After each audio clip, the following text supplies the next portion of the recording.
Doc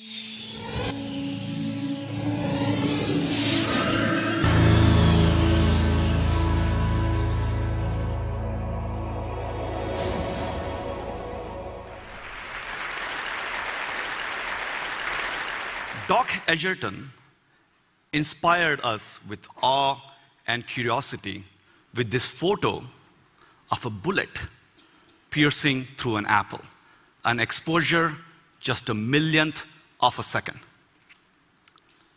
But now, 50 years later, we can go 1,000,000 times faster and see the world not at 1,000,000 or 1,000,000,000, but 1,000,000,000,000 frames per second. I'll present you a new type of photography, femtophotography, a new imaging technique so fast that you can create slow motion videos of light in motion. And with that, we can create cameras that can look around corners beyond line of sight or see inside our body without an X-ray, and really challenge what we mean by a camera.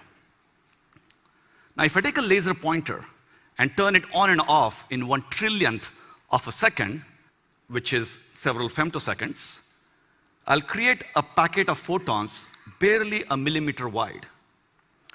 And that packet of photons, that bullet, will travel at a speed of light, and again, 1,000,000 times faster than an ordinary bullet.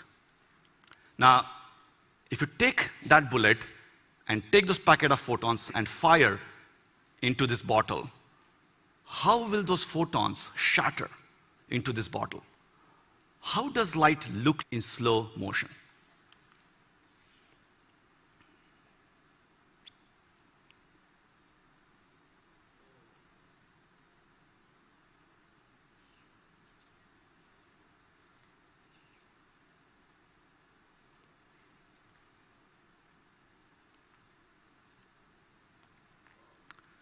Now, the whole event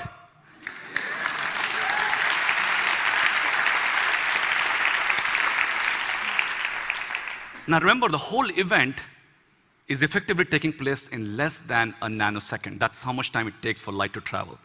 But I'm slowing down in this video by a factor of 10 billion so you can see the light in motion. But Coca-Cola did not sponsor this research. Now, there's a lot going on in this movie, so let me break this down and show you what's going on. So the pulse enters the bottle, our bullet, with a packet of photons. They start traveling through, and they start scattering inside. Some of the light leaks, goes on the table, and you start seeing these ripples of waves. Many of the photons eventually reach the cap, and then they explode in various directions. As you can see, there is a bubble of air, and it's bouncing around inside. Meanwhile, the ripples are traveling on the table. And because of the reflections at the top, you'll see at the back of the bottle, after several frames, the reflections are focused. Now, if you take an ordinary bullet and let it go the same distance and slow down the video, again by a factor of 10 billion, do you know how long you'll have to sit here to watch that movie?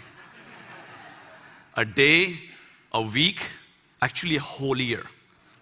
It'll be a very boring movie of a slow, ordinary bullet in motion. And what about some still life photography?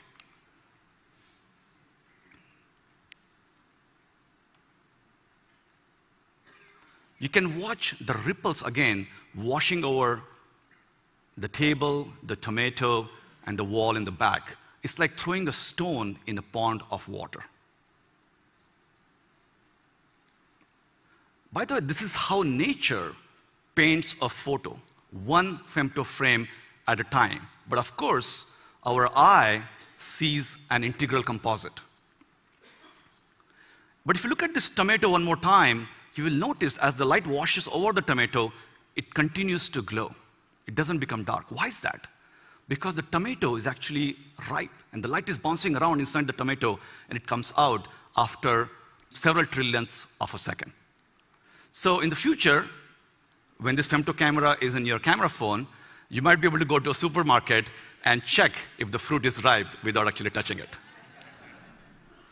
So how did my team at MIT create this camera? Now, as photographers, you know, if you take a short exposure photo, you get very little light. But we're going to go 1 billion times faster than your shortest exposure. So you're going to get hardly any light. So what we do is we send that bullet, those packet of photons, millions of times, and record again and again with very clever synchronization. And from the gigabytes of data, we computationally weave together to create those femto videos I showed you. And we can take all that raw data and treat it in very interesting ways. So Superman can fly. Some other heroes can become invisible. But what about a new power for a future superhero? To see around corners. The idea is that we're going to shine some light on the door. It's going to bounce, go inside the room. Some of that are going to reflect back on the door and then back to the camera. And we're going to exploit this multiple bounces of light. And it's not science fiction. We have actually built it. On the left, you see our femto camera. There's a mannequin hidden behind a wall, and we're going to bounce light off the door. So after our paper was published in Nature Communication, it was highlighted by nature.com, and they created this animation.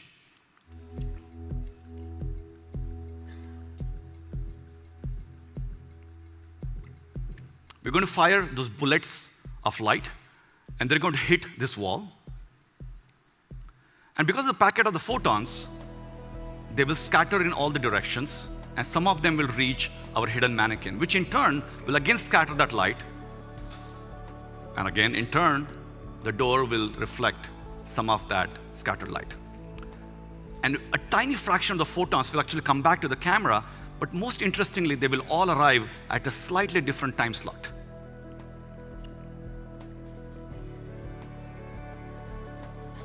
And because we have a camera that can run so fast, our femto camera, it has some unique abilities. It has very good time resolution, and it can look at the world at the speed of light. And this way we know the distances, of course, to the door, but also to the hidden objects, but we don't know which point corresponds to which distance.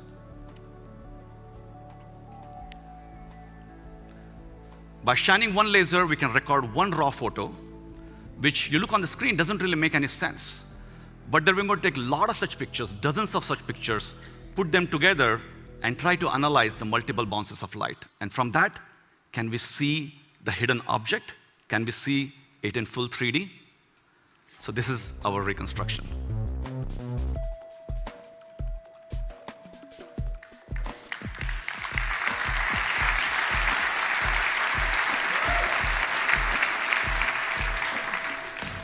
Now we have some ways to go before we take this outside the lab on the road, but in the future, we could create cars that avoid collision with what's around the bend. Or we can look for survivors in hazardous conditions by looking at light reflected through open windows. Or we can build endoscopes that can see deep inside the body around occluders, and also for cardioscopes. But of course, because of tissue and blood, this is quite challenging. So this is really a call for scientists to start thinking about femtophotography as really a new imaging modality to solve next generation of health imaging problems. Now, like Doc Edgerton, a scientist himself, science became art, an art of ultra-fast photography. And I realized that all the gigabytes of data that we're collecting every time is not just for scientific imaging, but we can also do a new form of computational photography with time-lapse and color coding. And when you look at those ripples, remember, the time between each of those ripples is only a few trillionth of a second. But there's also something funny going on here. When you look at the ripples under the cap, the ripples are moving away from us. The ripple should be moving towards us. What's going on here? It turns out, because we're recording nearly at the speed of light, we have strange effects. And Einstein would have loved to see this picture. The order at which events take place in the world appear in the camera with sometimes reversed order. So by applying the corresponding space and time warp, we can correct for this distortion. So whether it's for photography around corners, or creating next generation of health imaging, or creating new visualizations, since our invention, we have open sourced all the data and details on our website. And our hope is that the DIY, the creative, and the research community will show us that we should stop obsessing about the megapixels in cameras and start focusing on the next dimension in imaging. It's about time. Thank you.